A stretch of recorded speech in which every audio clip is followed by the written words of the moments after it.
फूलैलू काहे धनिया हमार, बोलला तो काहे देते बाड़ू हमके झार।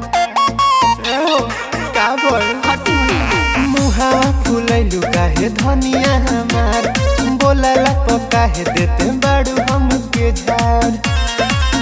कैलू आँख काहे हमारा पलाले लाले। सुनी ढेरे छुपालो ना छुपल रजाऊ, तोरा पड़ोसिन से चक्कर चले।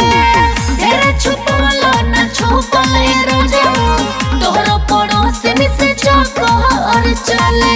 सब बुझता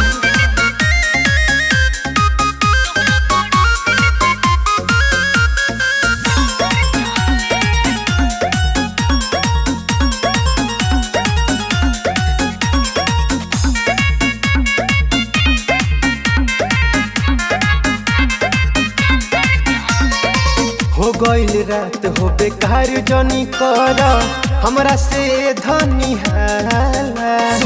सुनले बानी कुमारे में फानत रह तू दुताला। ई बतिया के कहला तोरा से। हो गईल रात हो बेकार जनी कर हमरा से धनी हाला। सुनले बानी कुमारे में फानत रह तू दुताला। बुझला इहे सोची के बात मोरा मन में खले। हाँ तो सुनो ढेरे छुपालो ना छुपल रजाऊ, तोरा पड़ोसिन से चक्कर चले।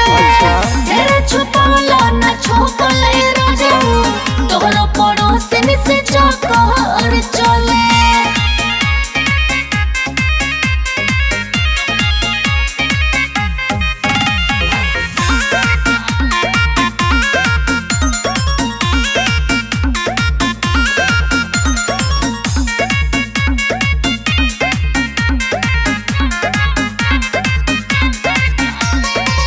खाई के भात भातार के धनिया काहे? छिन ताड़ू अधिकार हो। करीना भइल बियाह सुदेश तोहरा से जब से फुटल करम हमार हो।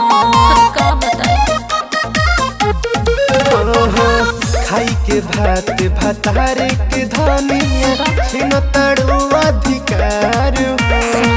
भइल बियाह सुदेश तोहरा से जब से फुटल करम हमार हो। सुनी बात है अमित के दिलवा जले। ढेरे छुपावलो ना छुपल रजाऊ, तोरा पड़ोसिन से चक्कर चले। ढेरे छुपावलो ना छुपल रजाऊ, तोरा पड़ोसिन से चक्कर चले। अब तो सुधर जा। अरे सब झूठ बात हो।